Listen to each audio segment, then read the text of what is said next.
You know it's this. Take a perk and a talk of that shit. Money swallowing like sis. Did it perfect in the kid. Got a billion who sang on my head. Look up better put on the road I just spent. I know we got $1 million. The devil that shit ain't not cheaper again. Hello and welcome back, fellow anime lovers, to MangaMuse.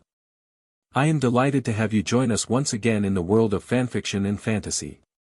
This is the first part of What If Deku Enters Huntik, Secrets and Seekers. Special note, this fanfic is written and a masterpiece of HanBaron on FANFICTIONnet. Do check and support the author too. Now smash the like, share and subscribe button for more. Also press the bell icon so that you never miss such great parts. Thanks for the introduction. Now let's dive into the world. Centuries ago, our group managed to reseal the greatest evil in all of existence. Lambert had seen to that and secured the future for humanity. In the following centuries things changed throughout the world. The strange awakening of superhuman abilities that became known as quirks became the norm. For we seekers, however, this was a disruption to what we do. It was already difficult to hide the world that most don't need to know about. Wiping cameras and minds was very time-consuming. Now though, there were monsters and destructive animals running around. Many constantly wanting to play with the new tricks they had inexplicably gained. There was also a glaring problem that came with these quirks, at least to we seekers. It seemed whatever activated or triggered them in youths caused an imbalance in the minds and spirits of people. Due to that, fewer and fewer people could awaken the potential of seekers. Currently, the current era of the manga of the quirkless 20%, about 15% of them were seekers. But unlike the dumb beasts with their quirks, preening about and playing or showing off what they can do, they still have enough of their reason to keep to the shadows. It is a rather irritating state to say the least. And this is coming from a 7-year-old boy who has already begun my training to become a seeker. I actually prefer this way of doing things for the most part.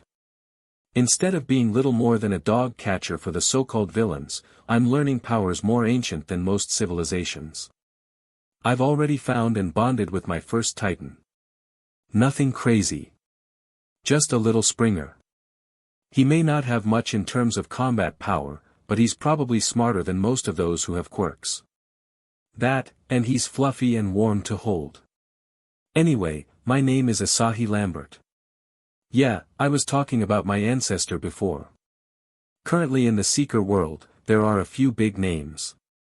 The main one, though they mostly act in a preservation and rehiding titans and relics, are my cousins the Castorwills.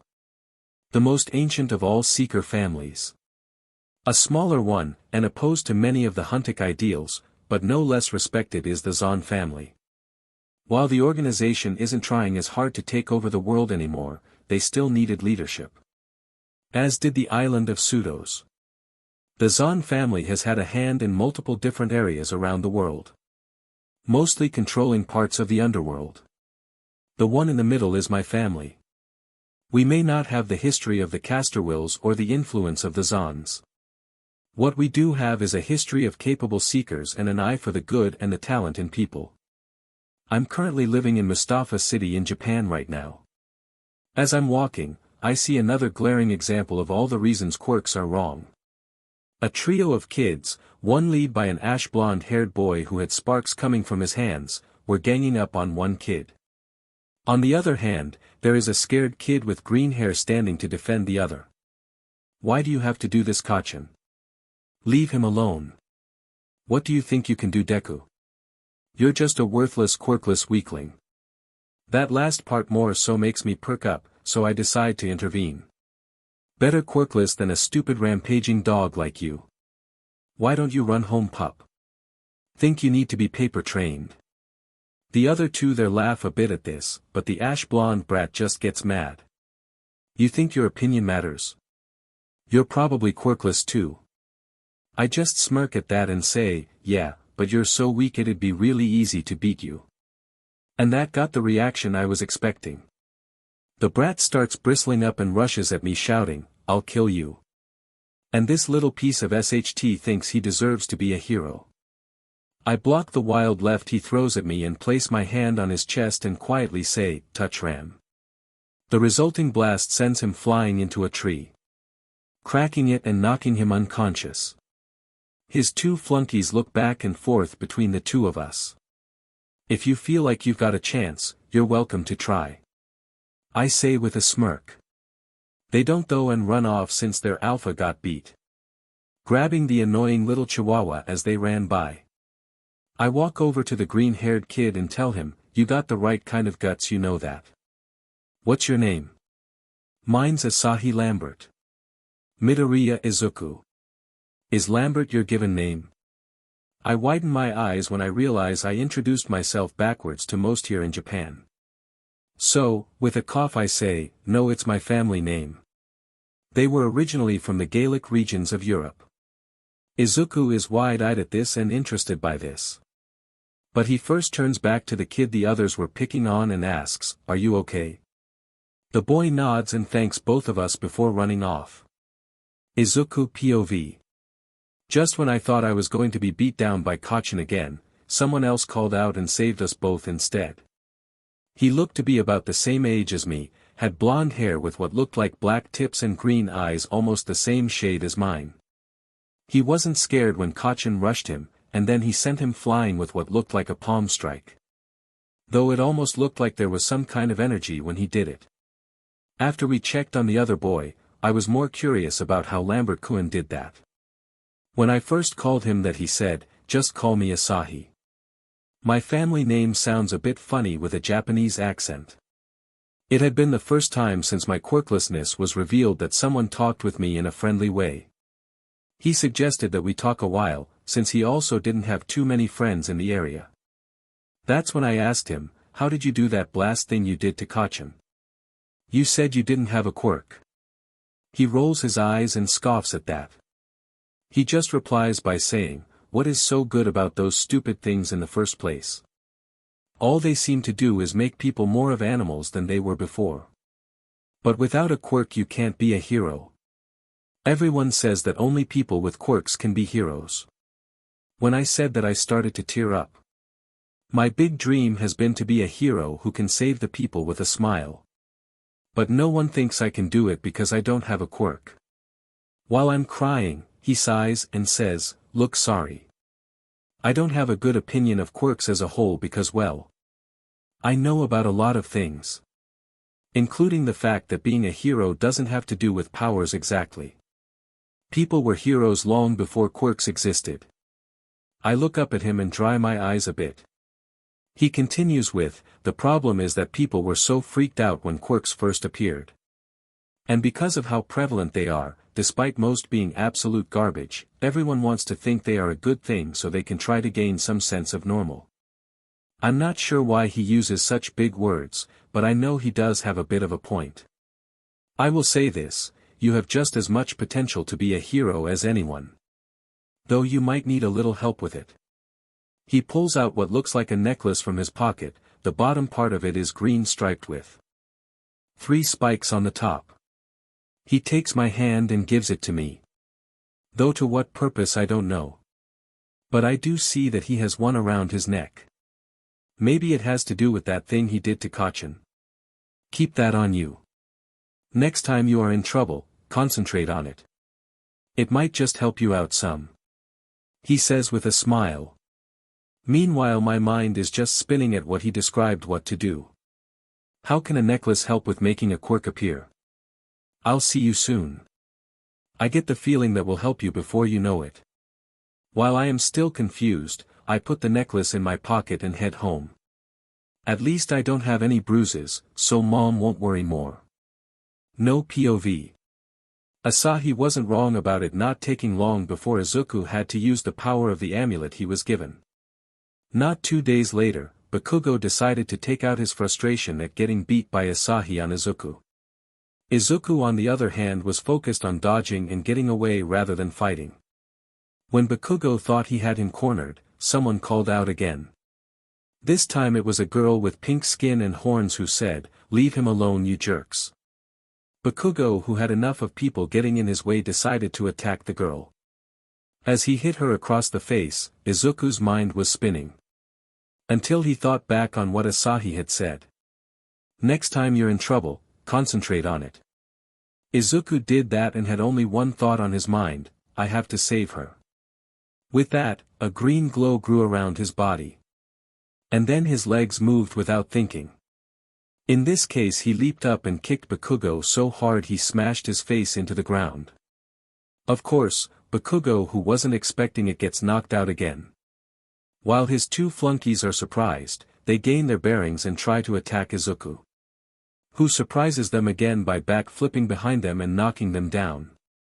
When they get back up, one of them tries to attack him again. Izuku seems to disappear. They both look around trying to find him. Then one seemingly gets struck across the cheek and falls. The other gets kicked in the shins and falls too. That is when Izuku appears out of thin air in front of them. Just when they are about to get up again, they all hear, "I think that is more than enough. Take that little piece of garbage out of here, and don't come back." They turn and see Asahi, who has a smirk on his face. The other two grab Bakugou and run, while the pink girl is getting up. "Thanks for the help, green guy. So, was that your quirk? It's really cool, as is the green glow you had." I don't. Izuku is a bit uncomfortable because of all the questions and he doesn't know how to answer them. Asahi takes this moment to interject, "Maybe give him a chance to gather himself before you ask a lot of questions." The girl then looks and sees how uncomfortable Izuku is and apologizes. "Sorry about that. I was trying to stop them since they were picking on him. Didn't expect that one guy to attack me." Yeah. While I may be for real equality between boys and girls, that's more for if it's an actual fight. Not some little SHT having a temper tantrum. "You okay?" Asahi notes her burns but says she'll be okay. Asahi pulls out his handkerchief and lets her use it to clean herself up a bit. She then says thanks again to both, before telling them, "My name is Ishido Mina. What are your names?" Izuku responds like normal, but Asashir says, "I'm Asahi Lambert. Lambert is my family name." Mina owes a bit at that but says she has to go. "I know you'll be a great hero, Midori." Once she has gone, Izuku asks the big question on his mind to Asahi: "How did I do that? And what was all of those quirks I used?" To which Asahi smiles and says, "There's a hidden world of people who are greater heroes than most of the pro heroes. Plus, we have been protecting and saving the world for over 10,000 years. Izuku is confused and not understanding what Asahi described. So, Asahi gives a demonstration by taking off the amulet around his neck. He calls, "Come out, Springer." Then in a flash of blue light a little two-tailed fox appears on Asahi's shoulder. Izuku can't believe his eyes and thinks it is a hologram.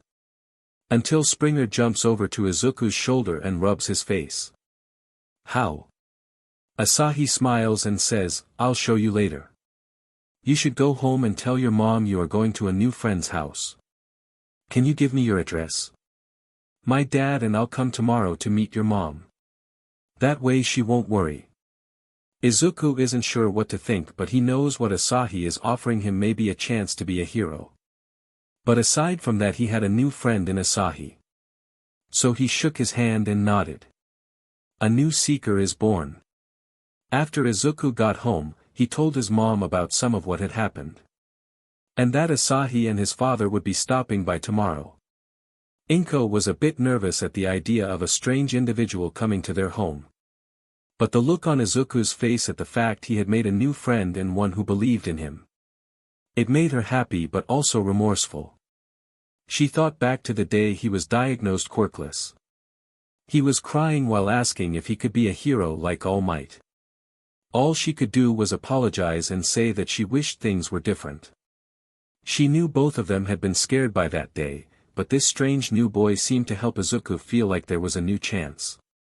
She had also heard about him from Mitsuki. Apparently, Katsuki got beat by that same boy. Izuku said that the boy Asahi didn't have a quirk, but I don't understand how he could have knocked out Katsuki with one hit without one. Inko mulled this over for a while before bed. She would have to find out from the boy or the boy's father tomorrow. A little after noon, the doorbell rang at the apartment of the Midoriya family. When Inko went to answer the door and was surprised by the sight. The boy she assumed was Asahi was just like Izuku had described to her, but the man she assumed was his father was a different sight. While blonde hair was not that uncommon anymore in Japan, especially those trying to copy All Might, it was the other features that threw her off. The boy had green eyes, but his father had only one green eye. The other eye was obscured by an eye patch. He is a bit taller than Mitsuki if I were to compare. Between the eye patch and the build of his body, I'm sure he's been involved in many dangerous things. Should I really let him in? While is going over these thoughts in her mind, the blonde man says, "You must be young Midoriya's mother, right? I'm pleased to meet you. My name is William Lambert. Asahi is my son here." With that polite introduction out of the way, Inko was brought out of her thoughts. She bowed politely and said, "Yes. I am Izuku's mother. My name is Midoriya Inko. It's a pleasure to meet you." Lambert-san, correct? I'm guessing that is your family name. William just smiled and nodded. Yes, it is. My family is originally from Ireland, though I grew up in the States. I came here for business a while back and met my wife. I can explain more later, but well. Oh. Yes, please come in. I'll make some tea. Once they had come in and everyone was seated in the living room, William began to explain what he wanted to talk about. Your son may have mentioned that he gained an ability that he called a quirk recently, correct? After Inko nodded with a worried look on her face. She didn't know where this was going, but it seemed very important. I can tell you right now that it isn't a quirk. What he has unlocked is something vastly different.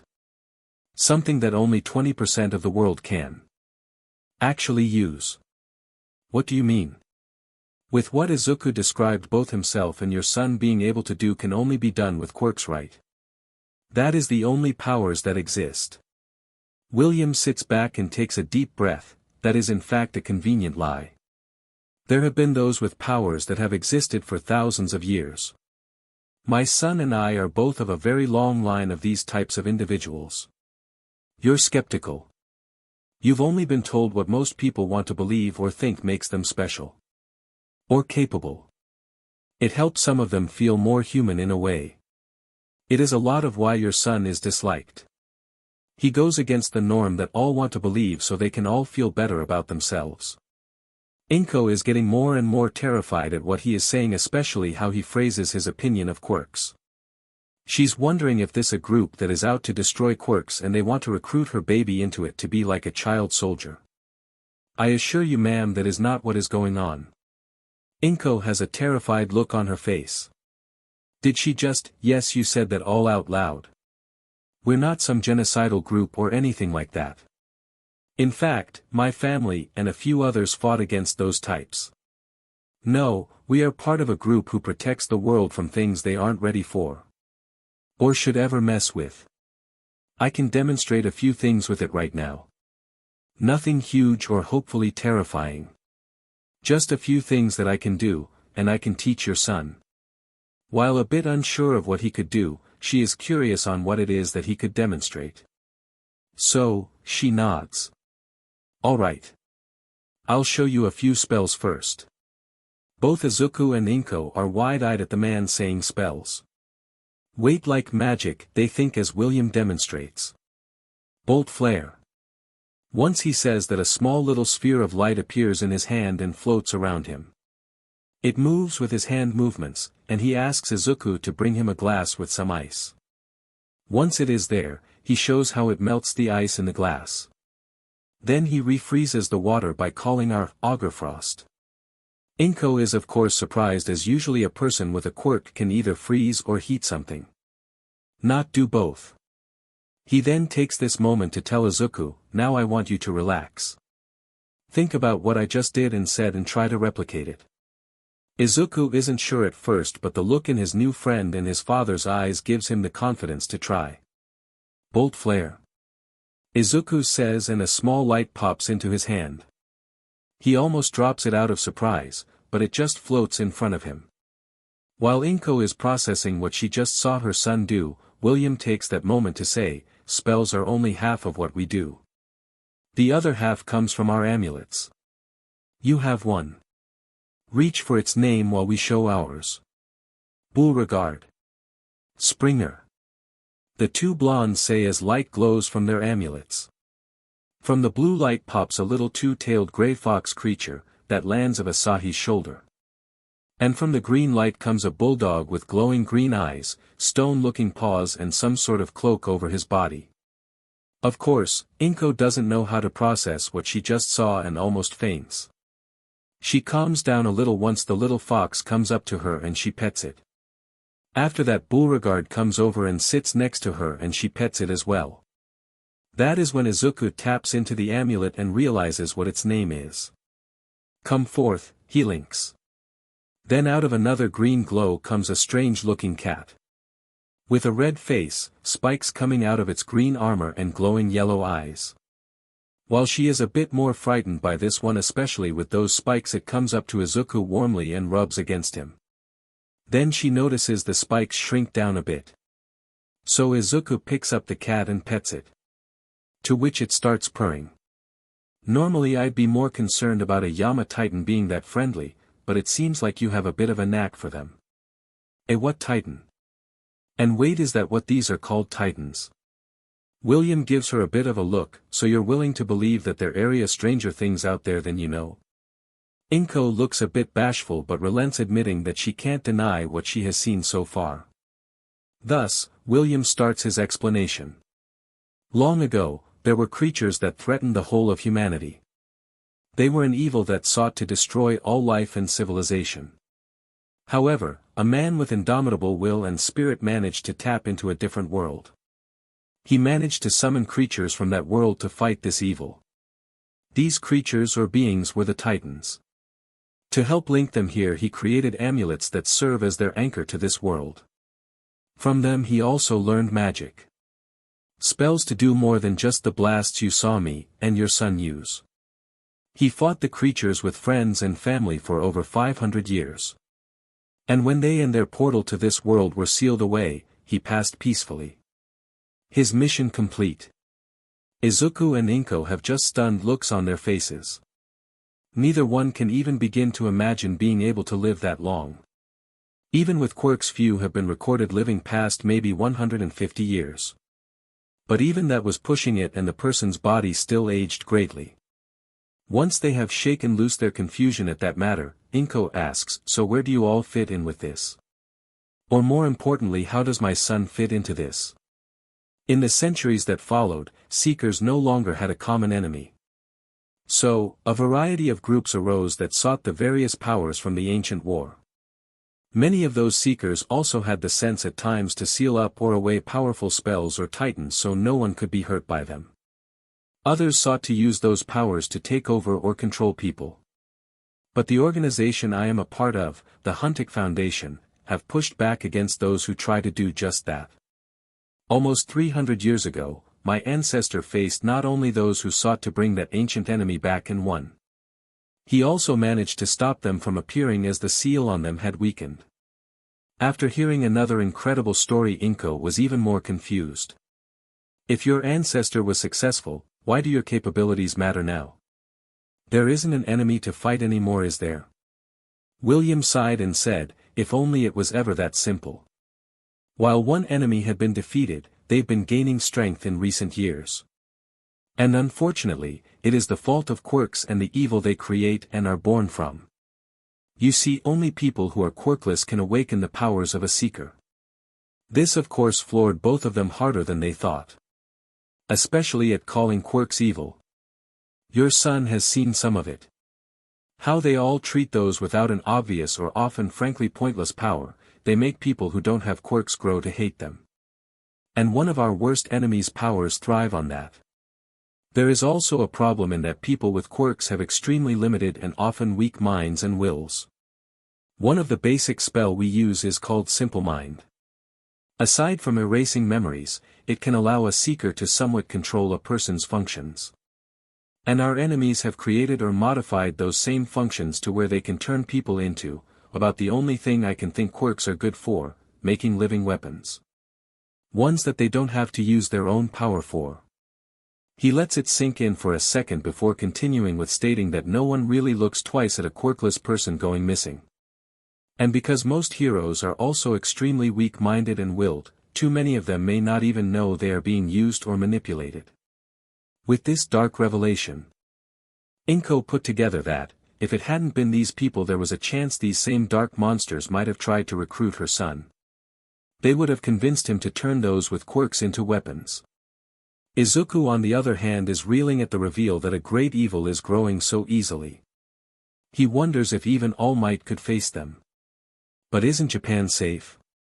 With All Might here, villains aren't gonna try something, right? William looks down and says, he has his own set of issues. Also, he can't be everywhere at once. As impressive as he may be, there are those in the darker underground are happy to work with this same enemy of ours. Of course, both intend to betray each other. But their mutual goal is to create chaos. And I'm pretty sure All Might won't be able to handle what is coming his way. With all these terrifying statements, Inko is more inclined to kick these two out. But she has a bigger question in mind: do you intend for my son to join you in the fight against them? Asahi speaks up with this all finally and says, I know I'd really like it. There's not a lot of kids who want to be around me much. But that isn't fully up to us. Izuku wouldn't have to be a frontline fighter. Many in the Foundation, even those who are seekers, focus on research or healing. I'm slightly retired myself, so I mostly focus on training a few new recruits from this nation or other regions. I also do a bit of the research involved with finding relics that have been resealed or new tombs that have been made. The choice is up to him.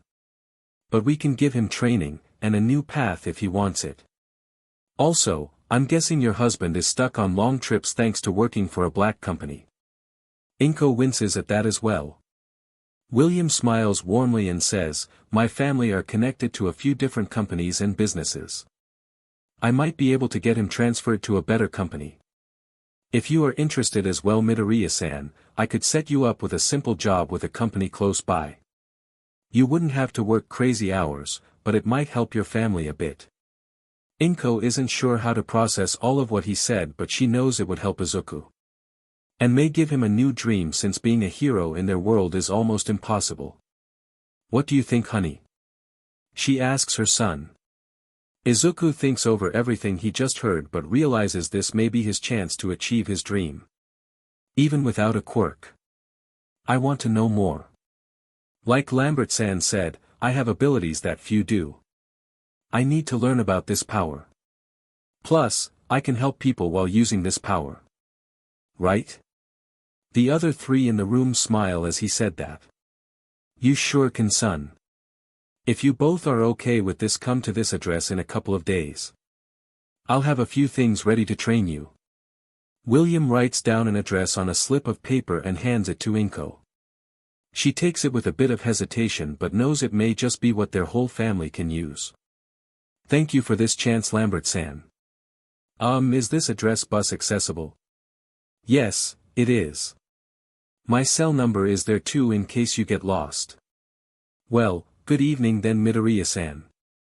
Izuku. William says with a laugh. He stands to leave, and his son follows behind him but giving a wave goodbye as they leave the apartment. The Midoriyas see them out, and once they've had time to calm down from all the info dropped on them, they have dinner. Katsudon, of course, given it was a big day for Izuku. He also takes his time to practice with what little he learned in just the few minutes the Lamberts were teaching him. He can still do Bolt Flare, but he can't use the Augur Frost spell he saw. He also practices with summoning Helynx a bit and even has him sit on his lap after dinner. Helynx even warms up to Inko and gently rubs against her. With all these happy thoughts and possibilities opened, Izuku goes to be with a smile. For later begins his path to be a seeker hero. The Midoriyas got ready for their trip a few days after the Lamberts came to visit them. Inko had double-checked the bus schedule and the address they had provided was accessible. They would still have to walk a bit after they stopped, but it was by no means a problem. After riding for about 30 minutes, the stop the Midoriyas wanted was just outside of the city. After that, they only had to walk about 5 minutes till they came upon a small village-like area in the hills around the town. They were about to ask at a traditional sweets shop for directions when, "You are Midoriya Inko-sama, yes? And young Mstr Izuku?" At hearing that, the pair turned around and saw a well-dressed man in his 50s. He had gray hair and a thin mustache and well-trimmed beard. The man bowed to them both and said, "Good day to you both. I am Shiro-san. If you will allow me, I will show you the rest of the way." Inko wasn't sure about this but she nodded.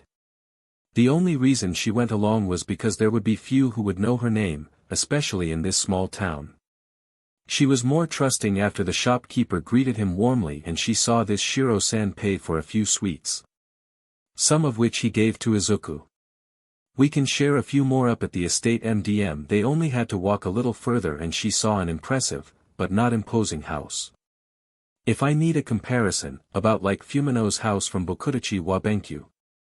"If you will follow me to the living room please, Mstr William will be with you in a moment," Shiro-san said before leaving. The Midoriyas were a bit intimidated by the size of home. Though while it was large it still felt warm. There were pictures of what they assumed were the rest of the Lambert family as well as others from various strange lands. A few hung on the walls and others on some of the bookshelves. After a few minutes Shiro-san returned and said, "MDM and young Mstr Midoriya. Mstr William and Lady Haruka are here to see you." "Shiro, you don't have to do that. Sorry about the somewhat stuffy formalities of my family's aid. My family married into a pretty wealthy and influential one a few generations back." "Oh. This is my wife Haruka," William said as he and a dark-haired woman entered the room. The woman had a warm smile and a relaxed posture. She was a bit taller than Inko but not much at only 5'6". They sat across from the Midoriyas, while Shiro-san brought out tea and a few of the snacks he had purchased at the shop in town. "So, I take it you are both ready?" Izuku nodded excitedly before saying, "Yes. I want to learn more about what I can do. And how I can help people with it. I've been playing around with a few of the things you showed me the day you came. But I can't use everything even when I tried multiple times." Is some sort of. Izuku started on a bit of a tangent, while most everyone at first had surprised reactions to his rambling spree. Haruka was the first to come out of the surprise. And she laughed a bit at his whole reaction before saying, "Calm down child. We will explain everything." This made Izuku's rant and thoughts grind to a halt. The boy blushed profusely before apologizing. Haruka shook her head before saying, "It is quite all right. You're about the same age as Asahi and clearly quite inquisitive. But I am impressed that you took to practicing as much as you have. I'm not overly surprised, but if you have begun to practice a bit with your abilities, then we can get started right away. Haruka, do you mind helping Inko with a few of the matters involving her employment as well as helping her husband a bit? I'm just going to take Izuku to the dojo and have him practice a bit before letting him test out some titans," William said and asked his wife. She looked up at him with a smile before saying, "Of course. I'll be more than happy to help them. And maybe I can rake the BSTRDS who are running that black company that Hisashi-san is working at under the coals." When she says that last part, she has a dark and somewhat menacing smile on her face. At that, William gets a shiver down his spine before saying, "Okay. If you'll come with me Izuku, we'll get you started." With that Inko is left with the woman. The two get better acquainted and Haruka eventually reveals that she is actually the head of the conglomerate of holdings William and his family have invested in over the years. While William isn't the head, he has contributed a bit to his family's fortune, and after he met, and later married Haruka the family's net worth expanded. She had quite the mind for business. She mentioned she had quietly been investigating a few of the companies they were invested in, including the one Midoriya Hisashi worked at. With the greater reveal of how often he was forced to be gone, as well as other workers who were forced to be away from their families, she stepped it up and had most of them brought up on charges within the day. She was able to later get Hisashi transferred to an office that wouldn't force him to be away as often. Then she offered to set Inko up with a job where she may have wanted. Inko thought it over, but ultimately declined. Right now, even if Hisashi is closer to home, should still try to focus on giving Izuku the warm home he deserves. Haruka nodded to this and told her that if she ever changes her mind, the door would be open. While that was going on, Izuku was putting on a martial artist's gi and walking into the dojo that was behind the house. When they got in there, he saw Asahi dodging beams from orbs floating around. And he was firing back a few energy blasts of his own. That's enough for now, son. Look who's here. The orbs stop and Asahi turns back to his father. He smiles when he sees Izuku. He runs over and asks excitedly, "Are you really gonna be learning with me?" When Izuku nods, Asahi starts bouncing around happily. He had very few friends and even fewer who he could compare with when it came to his seeker powers. So, to have a friend who was his age made him so happy. Alright, calm down a bit, son. Izuku needs to figure out a bit more of what he can do.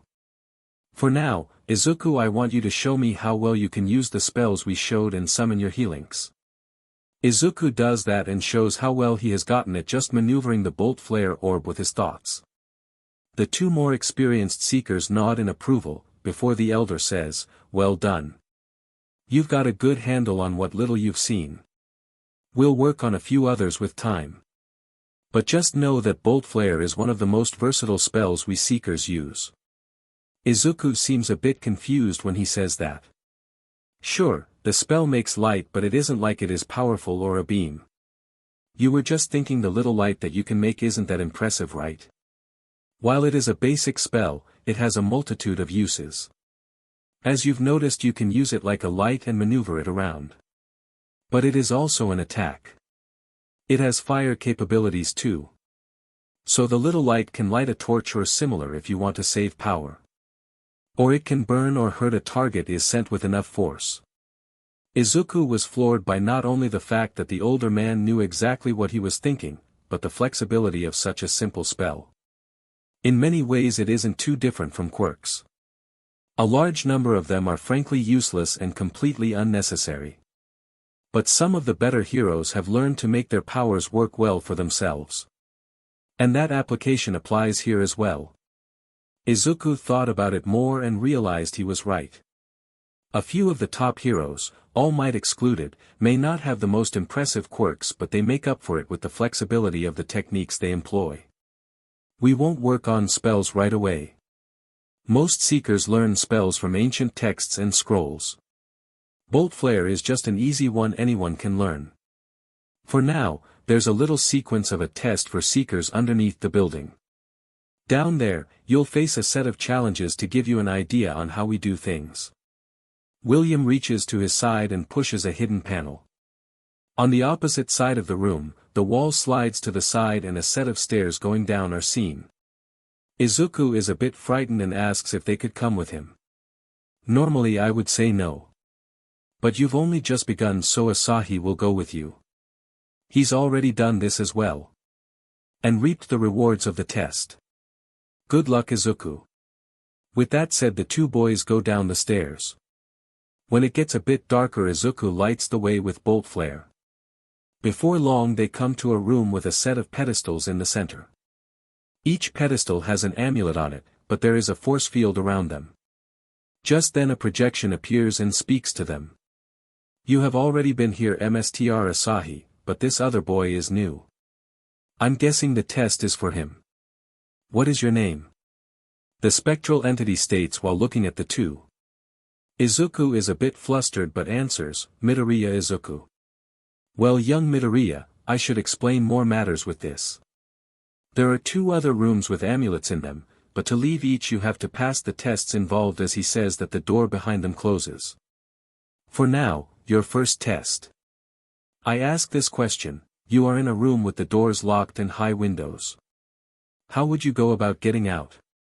Izuku thinks it over a few times. Part of him would like to say punch the door down, but he realizes that isn't what the test is about. Asahi-kun didn't try to attack Kacchan. He let him come at him. He wanted to see how he would react. Izuku realizes he wasn't trying to beat him, he was trying to figure him out like a puzzle. The test is about how you go about solving a problem. I'd look around and see if the doors or windows are loose. Then if needed break or wiggle the latches free. The Spectre smiles and says, thought out on looking for the solution. The Red Searcher would be a good partner for you. With that a pedestal's field opens. On it is the green-winged amulet with a jade jewel in the center. Izuku takes it and it bonds to him. Good job. I went with pick the locks right away as my reaction at first. That's why I have Springer. He's a MSTR of tricks and traps and solving puzzles. When Asahi says this, Izuku realizes he was correct in his guess about the function of the tests. Once they are done, the Spectre says he should use that amulet to find the opening to get to the next room. Red Searcher. Izuku shouts his and a flying red eyeball floats above him. It scans the room and spies a trick on the door. The creature points it out and Izuku pushes it. The door then slides open and the boys press on. When they get to the next room, there are another trio of pedestals in the center. The Spectre reappears and says, now for your next test. An imposing figure stands before you and your goal. It will react to motion and what it deems emergencies. It also allows those it approves of past. How do you get to your goal? Izuku thinks for a bit before saying, I'd get close to one side then use a titan or similar to cause a distraction. I might be able to defeat it if I had a spell or titan strong enough to beat it, but that could put the whole matter or purpose of the mission at stake. Better to just distract it and get past to the goal. The Spectre smiles and reveals the pedestal that fits Izuku's answer. Jerwolf will be a good ally and friend to you, especially with what you need to contend with. Then in front of the door they need to go through there is a golem-like titan standing. While intimidated, Izuku still manages to say, Jerwolf, and the astral wolf appears.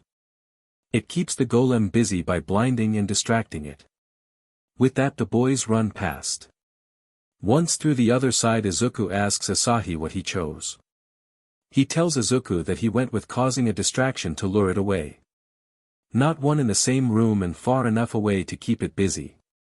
Oh, by the way, you probably won't be able to summon anything more than Red Searcher once we get out of here. Izuku is confused by that and asks why. It's part of the tests. You and I aren't actually strong enough yet to summon most titans. Small ones are easy. But bigger or combat titans are too tough for us. We are only 7 after all. From what Dad said, the test acts as temporary booster for us. We get to see and feel what the titans we summon are capable of. Izuku is a bit disappointed at that but realizes that it is a good point. They head on to the last room and final test that awaits. Once again, the doors close and the Spectre appears and gives their final question. You are in a fight you and your team cannot get away from. But you know the goal isn't here. It is further away. But with the enemy right on top of you, you cannot let them follow you. Lest they be able to take the power themselves. What do you do? Izuku doesn't even hesitate at this one. I fight and hold the rest of so my friends can either get away or can get the goal. And I will hold them long enough for them to do it. With that an amulet pedestal comes up from the ground, while spectral enemies appear around them. Izuku runs and grabs the amulet and shouts, awaken. Caliban. With that out of the blue light forms a warrior in grey armor with a large sword behind his back appears. The two prepare to fight, while Asahi decides to help out for fun. I know I passed this but want in too. As does my partner. Show them your fury. Azura. With that a red 3-headed demon with gold arms appears out of a green light. With a nod the boys and the titans engage the ghostly beings. The titans attacking with fists and blade, while the boys use blasts. Izuku even learns from Asahi how to do touch ram after he explains it. Asahi also uses armor brand to protect the two when necessary. With the tests passed, the boys head up the stairs again and meet back up with William. He smiles when he sees that they are both fine. And Izuku now has 3 new partners. Well done. You got a taste of what it means to be a seeker. You've also seen that accomplishing the mission doesn't involve winning a battle. Oftentimes ancient secrets can be more valuable than any titan or relic could be. You won't be able to use those for a while, but they are still bonded to you. For now, well, practice a little hand-to-hand and some spell casting. With that done, the boys spend the rest of the day practicing with William. At the end of the day, the Midoriyas stay long enough for dinner. Even getting a phone call out to Hisashi so his wife and son can talk to him. Over the next 7 years, Izuku learns much from the Lamberts.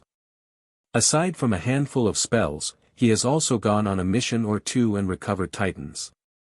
He even bonded with a powerful litho titan. Though he can't use it yet. Asahi becomes the best friend he could have hoped for. One who even sees what he is hoping to do as a hero. Even if he isn't sure if he wants to take the hero course way. For the rest of the Midoriya family, Hisashi was able to spend more time with his family and eventually got to a management position due to his work ethic and fair management of his subordinates. Inko hadn't taken up the offer to work herself, but she was happier and healthier than ever thanks to her new friends, and the help they had given her whole family.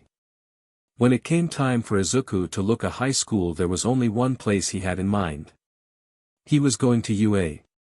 Katsuki and the others in my class may have tried to put me down for not having a quirk today. The teacher should really think through what he says during class, but I showed in more than one way that their quirks, even one like Katsuki's, isn't as impressive as he likes to believe. When he tried to take a swing, I just used a little far slip at his foot and it sent him spiraling. They all just think it is just bad luck that these things keep happening when someone tries to mess with me. But it is enough to get a lot of them off my back.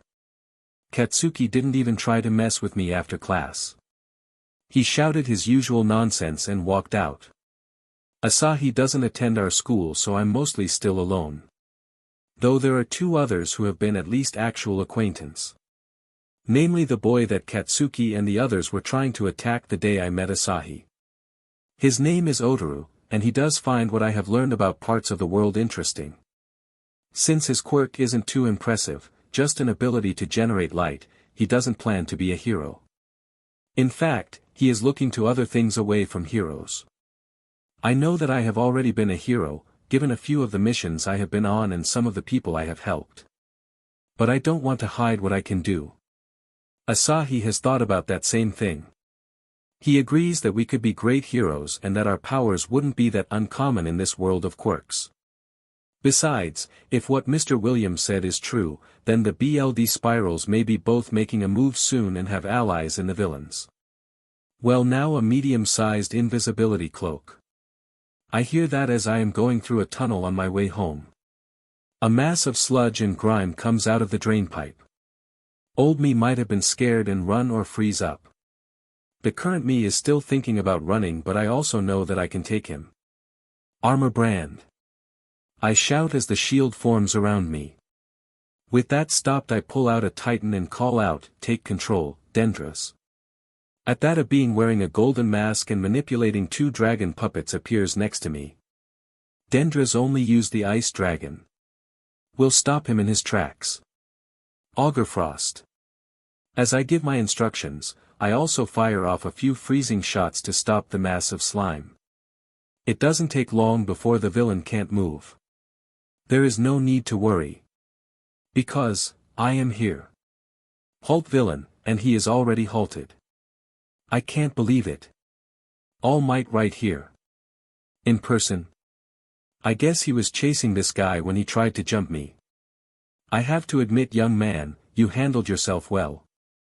And you captured a villain that had gotten away from me. Though I will give you a warning about using your quirk in public, and what the heck is that thing? OCRP. Bad enough I caught the villain by using my spells and titans. But both him and All Might have seen Dendras. Can you wait a second, All Might? Hopefully I can do this right. First things first though. Dendra's return. At hearing that and seeing Dendra's disappear into an amulet, All Might starts to question how this Pokemon-like scene is possible. I might be willing to explain in a minute. But first I need to handle this guy. I place my hand about where I think his head is and say, simple mind.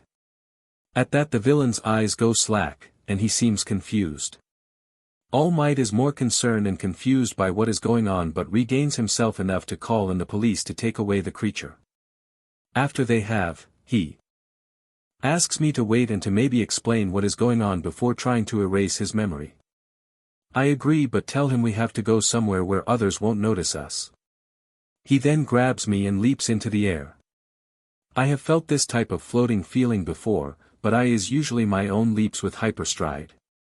As we are coming to a rooftop he is wanting to land at, I use feather drop and we float down gently.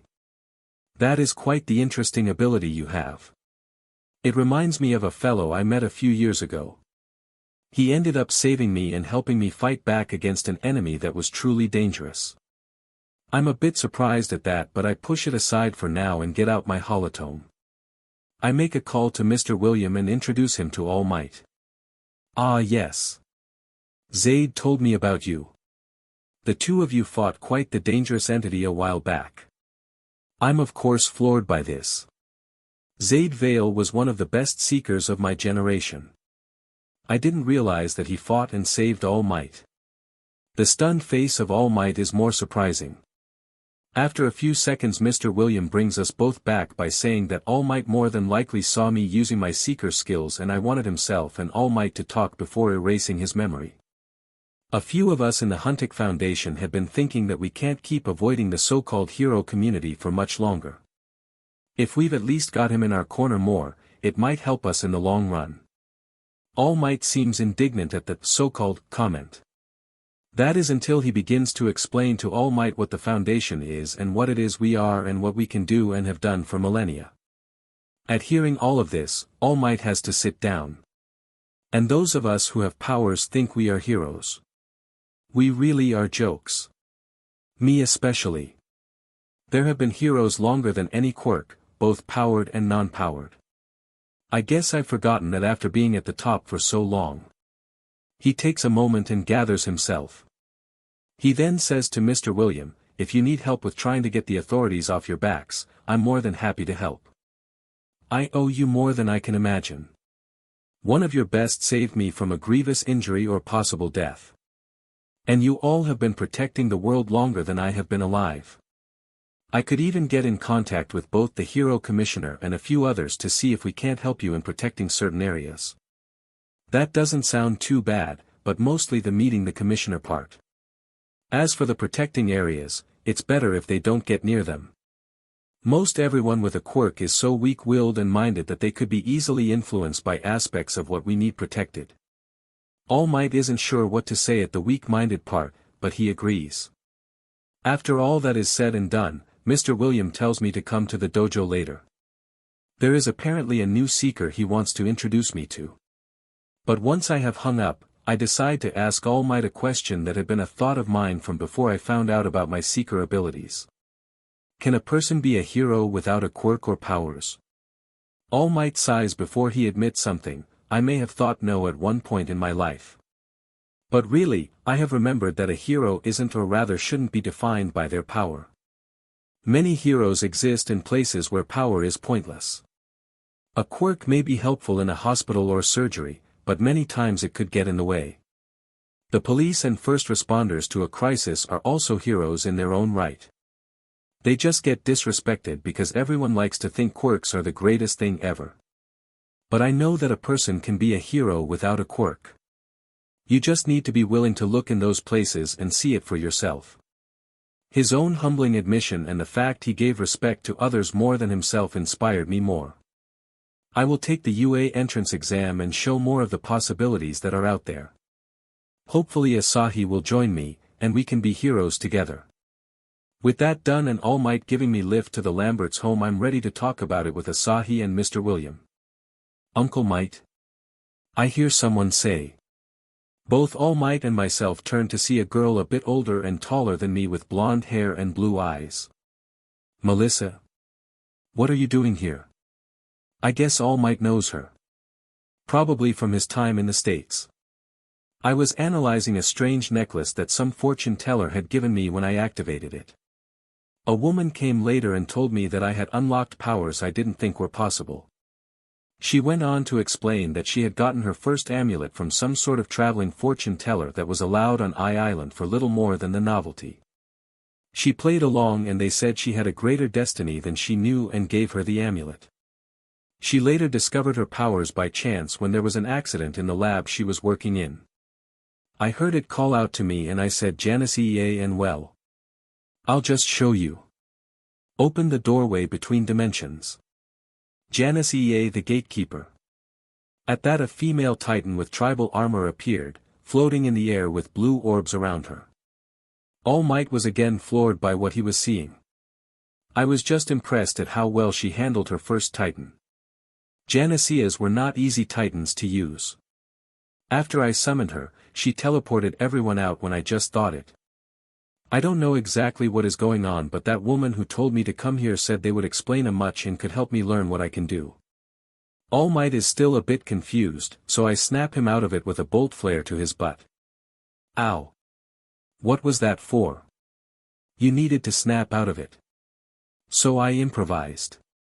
I tell him before saying we can go in, and Melissa Shield, who told me her full name.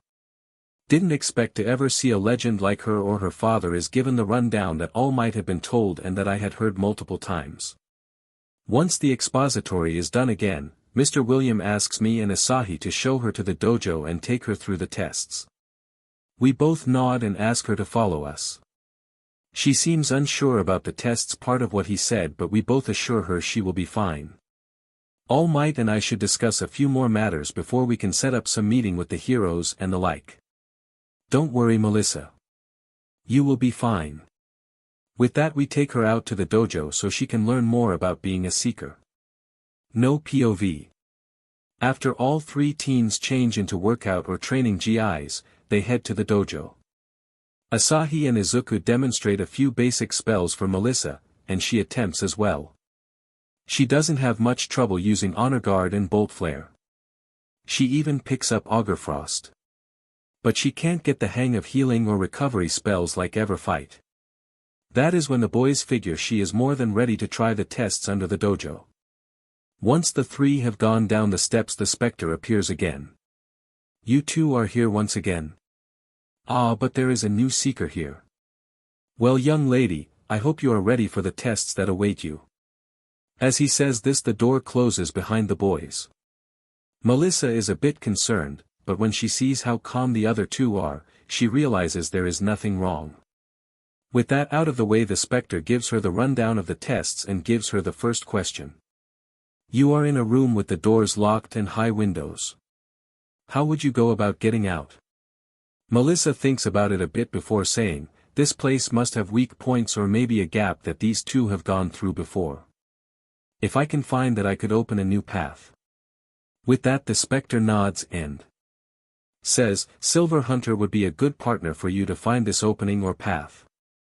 With the barrier to one of pillars released, Melissa walks up and takes the silver and white amulet and calls out, find the way. Silver Hunter.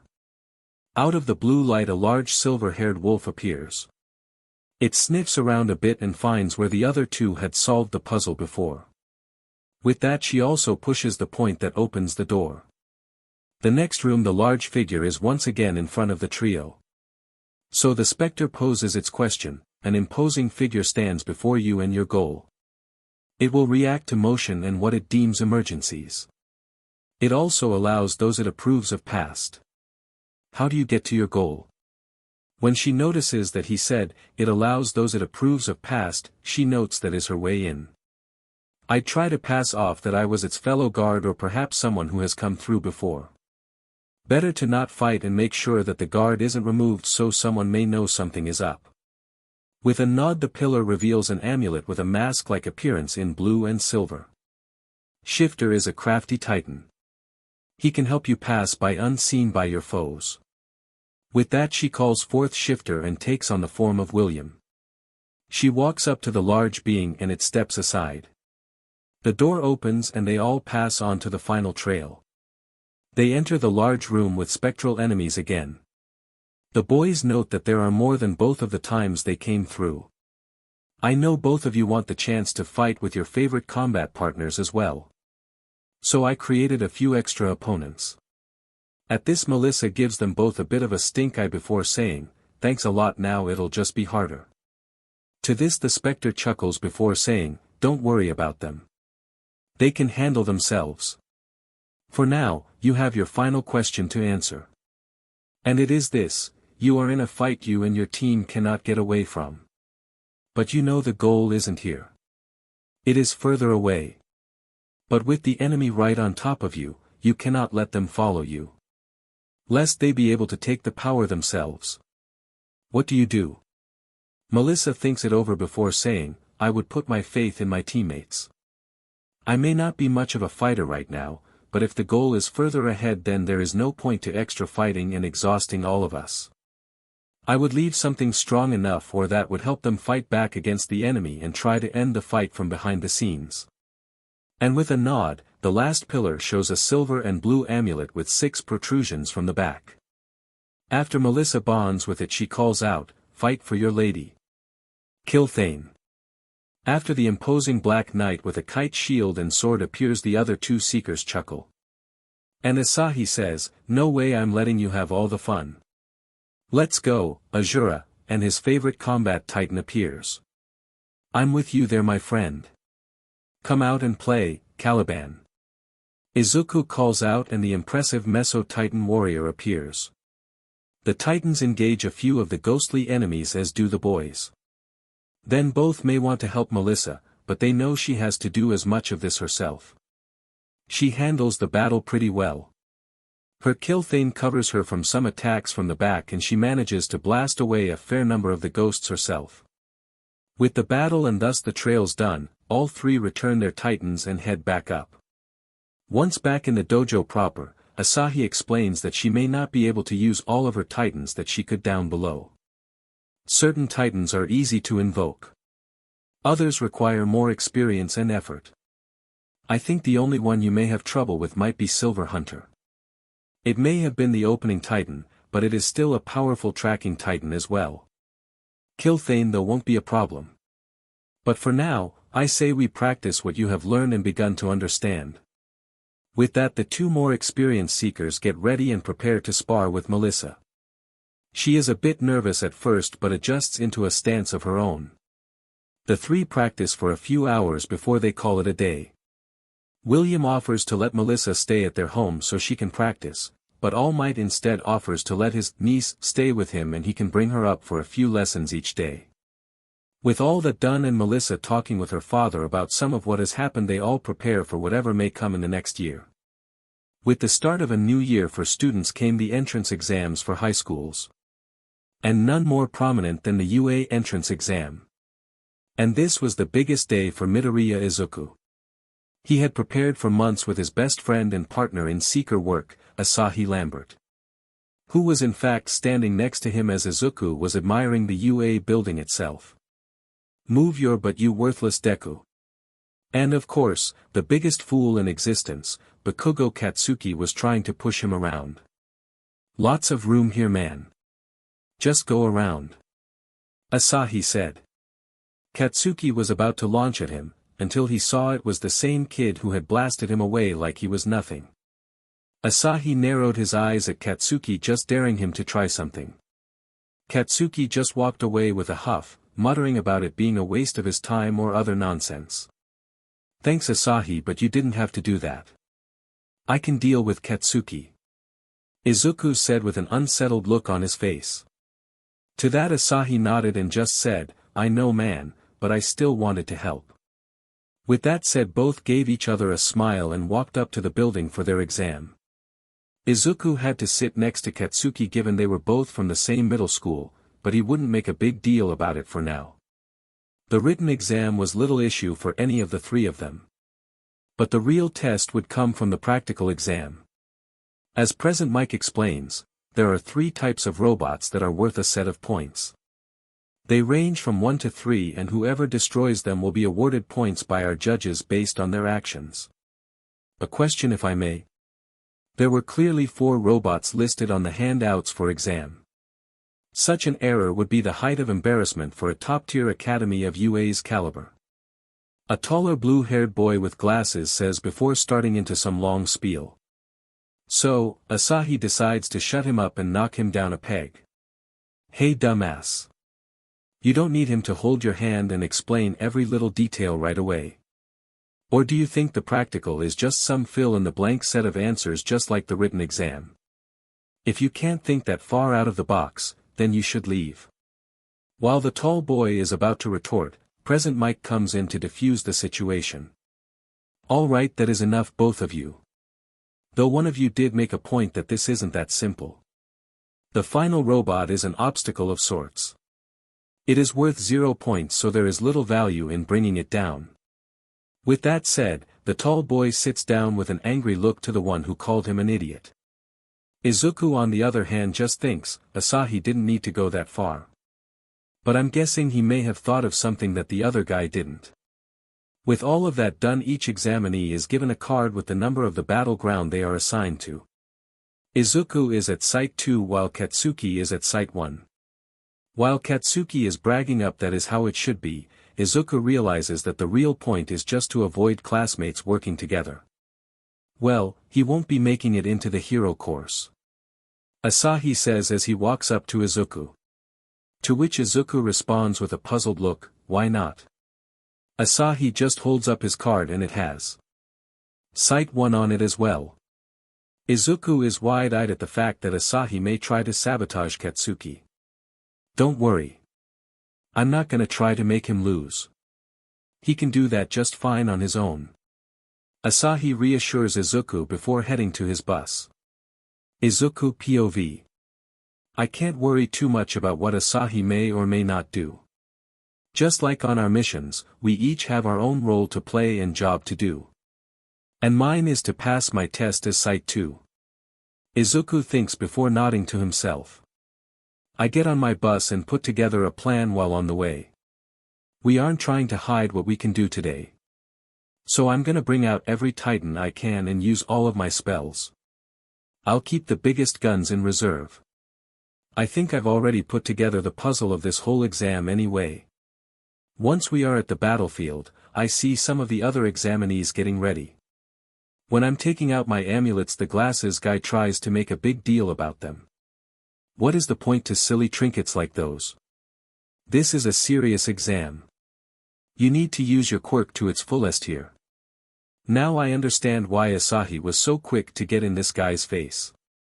He's really rude and obnoxious. I don't have a quirk, but I have capabilities that go beyond something as simple or weak as that. I say, and a few of the other around are laughing at the idea that anything could be better than a quirk. To which I smile and call out my titans. Let's go. Caliban. Helynx. Icarus. Gerwolf. Iron Squire. Raijin the Thunderbolt. With saying all of that, each of my titans appears. Helynx prefers to sit itself on my shoulders, while Icarus, Raijin and Gerwolf float above everyone's heads. Of course, everyone is dumbfounded at this whole situation. None of them probably thought anything like this is possible. They are all so confused they don't even notice Present Mike say go as the doors to the fake city open. Nimble fire. I call out and rush into the town alongside my titans. Mike apparently had to tell everyone else to snap out of it. But it matters little, me and my titans have already started attacking any robot in sight. I'm hitting the bots with everything from bolt flare to ray pulse. I've even tripped up a few with auger frost and stop glue. I also have given certain titans a heads up about helping if necessary. Most like Caliban are of course fighting any robot in sight, but a few have suggestions to help examinees who get themselves in trouble. This is primarily focused on Iron Squire and Icarus as they have more defensive and utility capabilities. I've even saved a blonde kid who was firing a laser out of his stomach. When a bot was about to attack him from behind, I shouted, watch out. Nimble fire. When I had got close to him, I cast honor guard and protected him in the bubble. Merci mon ami. Now let me return the favor and deal with this, he said as he blasted the robot. Once that was done, I just said back in French, aucun problème. Je voulais juste t'aider. He was stunned, but neither of us had the time to question more. Yes. I've learned a few other languages over my time as a seeker. When you go on missions to places like Pas de Calais or Troy, you figure out how to adapt. For now though, I have other things to worry about. Like the giant freaking monster robot that is coming at all of us. They've gotta be crazy using that thing for a test. I'm about to everyone else's lead on running, until I hear, ow. My leg. I hear a girl say. She is trapped under the rubble and the 0-pointer is barreling towards her. I don't know what I'm going to do, but someone has to help her. I rush to her side with nimble fire and stop the robot's first blow with honor guard. I know I can't hold back against this thing. Show your might. Jeweled Colossus.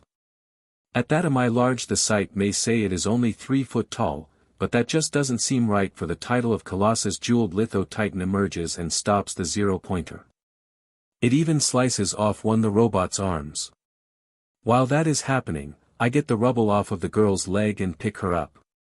We get away as Colossus stabs the robot in the chest, finishing it. Everyone has met up and are terrified to see my large titan walking behind me.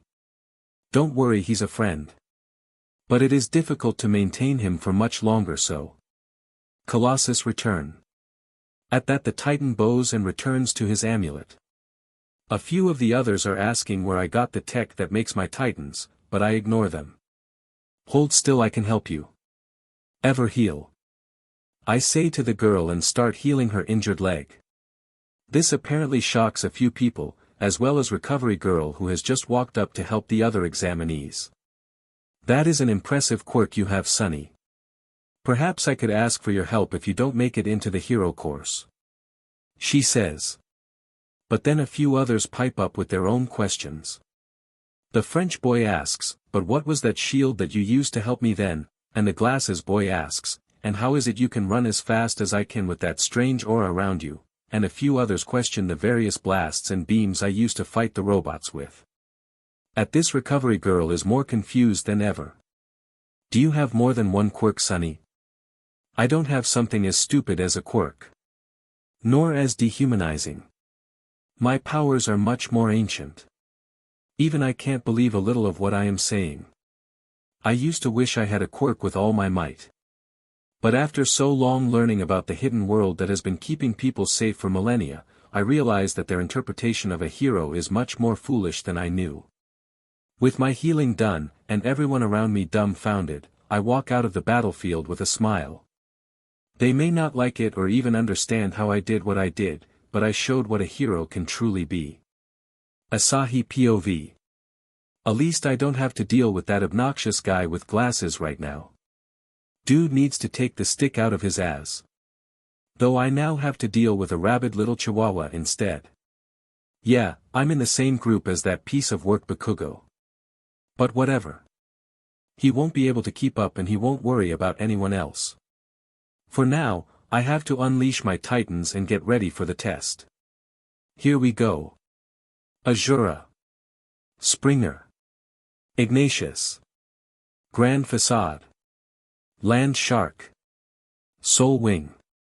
When I summon all of my titans, I can hear each of the other applicants asking how that is fair, or how the heck I am creating or summoning them. But the main one I can hear grinding in the background is bakugou. He probably thought this might be easy with what he can do. But I'll make sure he won't have a simple time. With the doors opening, my titans and I rush in to engage whatever comes our way. I use Soul Wing to scout the area and relay targets back to all of us. Springer is carried along by Soul Wing, who drops him on a few of the robots. Springer in turn either disables the robot's circuitry or presses the button to deactivate them. I guess it makes sense that they would include an easy off SWCH.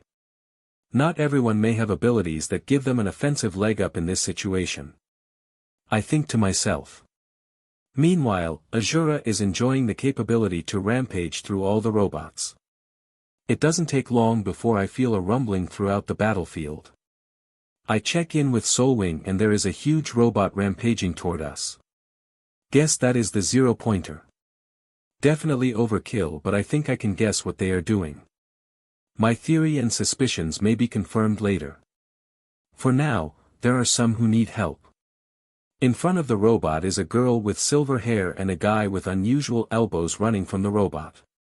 A girl with long earlobes is helping a kid who looks like he has a speech bubble for a head who looks like he hurt his leg.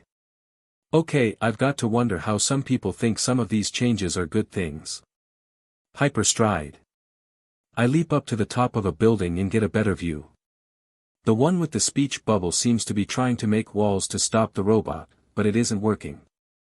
No point holding back. Hyperstride. Repel the enemy. Tauros. With that, from my gold and greed amulet awakens the bronze giant Tauros. It is a large metal titan that, while unarmed, strikes with enough force to shatter the 0-pointer. Unfortunately, some of that is still falling towards the others. Stay behind me. Will wall. With that shout, I create a green wall upward that stops all of the falling debris. Tauros. You mind getting some of this junk off? At that, the bronze behemoth does and I can release the spell. Though the spell does take a bit out of me. That was crazy, man. What the heck is that thing and where did it come from? The one with the odd elbows asks me. The others in the area ask the same and I just hold up Tauros' amulet. Tauros return. At that Tauros nods and returns to the amulet. The others are dumbfounded by what they just saw. Or I'm guessing the one with the speech bubble head is the same. The girl with the long earlobe snaps out of it first and says, well, however you did it, thanks man. What the heck is your quirk anyway? Don't have something that useless. I say bluntly. Of course, they are all dumbstruck and confused again. Hold him still a second. I'll fix him up. Ever heal. I say and heal the bubble-headed kid's leg. How is it possible to work the miracles and makings that you do? Are you of a world beyond what we see? Okay, that was the weirdest way to describe what I can do. But I wouldn't say she is entirely wrong. You're not too far off. The creatures I summon including, there are two. Soulwing. Springer. Come here. Are not from this world. They are from a different one. And don't ask if you can try. None of you have the capability to even work the simplest of powers. While a few seem to take offense to that, the gray-haired girl seems very intrigued. She's getting a little close actually. She's also asking a bunch of odd questions about what I can do. That is when we all hear someone, probably a responder for after the test, call out to ask if we need help. We all respond that we are okay, and they tell us to head out and wait for the results. Most of the others walk off, but the gray-haired girl introduces herself. I'm Yanagi Reiko. The mystique and might you wield is incredible. Could you tell me more? I'm a little surprised by this, but she does seem pretty nice. Better than most with quirks. I guess I could tell you a few things while we walk out. My name is Asahi Lambert. And I'm introducing myself the Western way. I say, and she seems more intrigued and a bit excited. It's kinda cute actually. On the way back I recall some of my other titans while telling her a few choice things, but I keep Springer out and he eventually jumps onto her shoulder. She seems surprised but also seems to really like him, petting Springer while saying that he is adorable. At least I think that is what she is saying. You're quite expansive in your vocabulary. I say. At that she blushes and looks down. Sorry. I didn't mean anything bad by it. It's not too different from some of my family. A few cousins have a large vocabulary and talk pretty formally. And now I'm kinda rambling because I don't know where to go next with this. It's then that I hear her snort a bit before laughing at my reaction. When we have reached the entrance, she says goodbye and, I hope your aspirations as a hero are met with ratification. I smile at that and say, as I hope yours are as well. With that I recall Springer and head out. I don't know about anything else with UA, but I do know 2 things. 1, Bakugou won't be making it into the hero course. And 2, there's a pretty interesting girl that I might have to compete against. So alright folks, that's all for today. Stay tuned for part 2. Do subscribe, like and share for more such videos. Also check out the story and author HanBaron on FANFICTIONnet. Press the bell icon to be notified first on release. See you in the next video. Till then, goodbye.